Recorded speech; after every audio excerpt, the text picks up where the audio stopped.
Amerika resmi ikut menyerang Iran. Dunia terkejut, pasar keuangan gonjang-ganjing, dan pertanyaan besar muncul. Kenapa sekarang? Apakah ini cuma balas dendam politik? Atau ada rencana besar yang disembunyikan dari publik? Di balik ledakan dan diplomasi panas, tersimpan motif tersembunyi yang tidak banyak orang tahu. Ini bukan sekadar konflik militer. Ini bisa jadi awal dari sesuatu yang jauh lebih besar. Pantau terus, karena dalam video ini kita bongkar semuanya, tanpa sensor dan tanpa basa-basi. Konflik antara Iran dan Amerika Serikat bukanlah hal baru. Hubungan kedua negara ini sudah tegang sejak lebih dari 40 tahun yang lalu. Titik awal ketegangan dimulai pada tahun 1979, saat revolusi Iran menggulingkan Shah yang didukung Amerika dan menggantikannya dengan rezim Islam yang anti-Barat. Sejak saat itu, Iran dan Amerika ibarat musuh bebuyutan dalam politik internasional. Tensi makin memuncak ketika Iran dituduh mengembangkan senjata nuklir. Amerika pun memberlakukan sanksi ekonomi berat yang menghantam rakyat Iran. Belum lagi konflik di kawasan Timur Tengah, di mana Iran kerap mendukung milisi bersenjata seperti Hezbollah dan Houthi, sementara Amerika justru mendukung pihak yang berseberangan.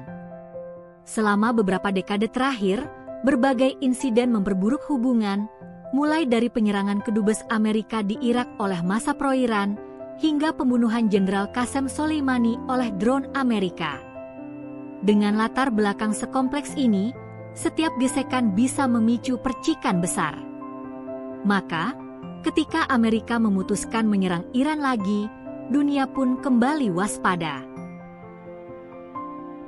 Serangan terbaru Amerika ke Iran terjadi dalam situasi yang sudah sangat tegang.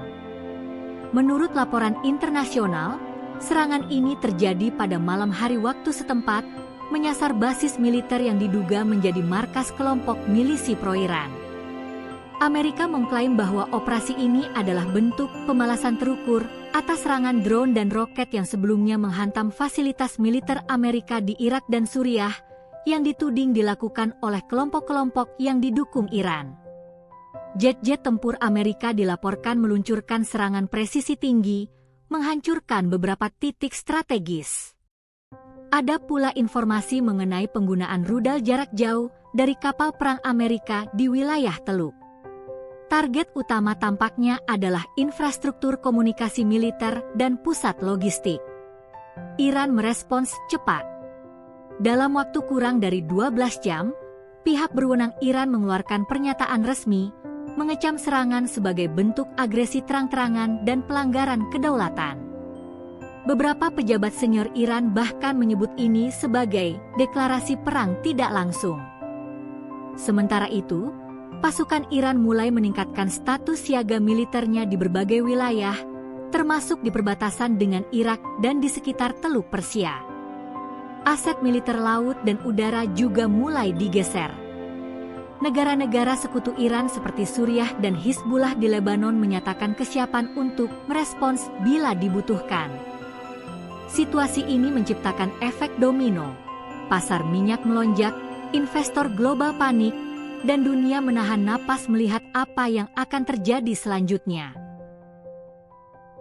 Di balik serangan militer Amerika ke Iran, muncul pertanyaan besar, apa sebenarnya motif tersembunyi dari Washington? Karena jika kita hanya melihat dari permukaan, yaitu alasan balas dendam atas serangan milisi, maka kita akan melewatkan permainan geopolitik yang jauh lebih rumit. Pertama, motif geopolitik. Amerika ingin mempertahankan dominasinya di Timur Tengah, kawasan yang sangat strategis karena kaya minyak dan dekat dengan jalur pelayaran internasional. Iran yang semakin agresif dianggap sebagai ancaman terhadap hegemoni Amerika dan sekutunya, terutama Israel dan Arab Saudi. Kedua, motif ekonomi. Ketegangan di wilayah ini selalu berdampak pada harga minyak global. Saat konflik memanas, harga minyak naik, dan ini bisa dimanfaatkan oleh sektor energi Amerika yang kini menjadi eksportir besar minyak dan gas dunia. Ketiga, motif politik dalam negeri. Di tahun-tahun penting pemilu, aksi militer bisa digunakan untuk meningkatkan citra pemimpin sebagai pemegang kendali. Ini bukan hal baru, banyak presiden Amerika sebelumnya melakukan hal serupa untuk mengalihkan isu domestik. Keempat, tekanan dari aliansi. Israel telah lama mendesak Amerika untuk bersikap lebih keras terhadap Iran, terutama terkait program nuklirnya yang masih menjadi misteri.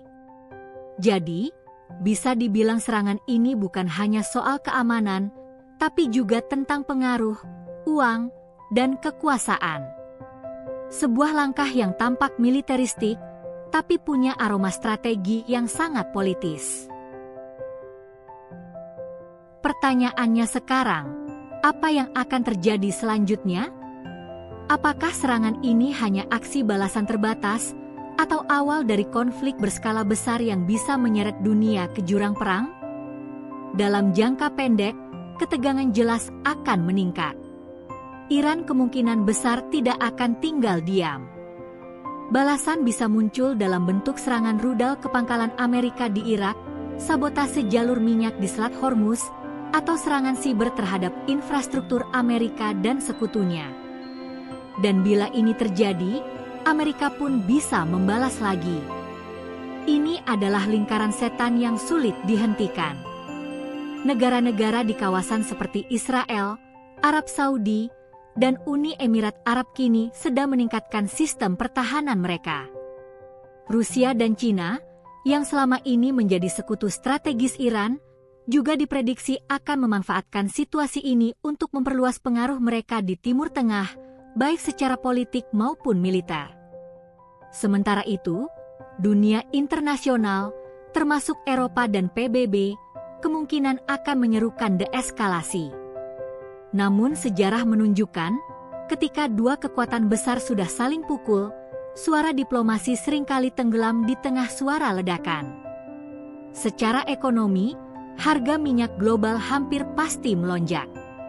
Ketidakstabilan ini akan berdampak pada inflasi, biaya logistik, dan harga kebutuhan pokok di banyak negara, termasuk Indonesia. Dalam jangka panjang, jika tidak segera dikendalikan, konflik ini bisa memicu perang regional yang lebih luas, melibatkan negara-negara besar dengan kepentingan masing-masing. Dan jika benar-benar meletus, bukan tak mungkin ini menjadi pemicu krisis global baru, baik dari sisi keamanan, ekonomi, maupun kemanusiaan. Kesimpulannya, dunia sedang berjalan di atas tali rapuh. Dan satu langkah salah saja bisa membuat semuanya jatuh dalam kekacauan besar. Situasi ini masih berkembang, dan taruhannya bukan hanya bagi Iran dan Amerika, tapi bagi dunia. Apakah ini awal krisis global berikutnya? Kita belum tahu. Kalau kamu punya pendapat atau prediksi sendiri, tulis di kolom komentar. Jangan lupa like, subscribe, dan nyalakan lonceng notifikasi biar nggak ketinggalan update penting berikutnya.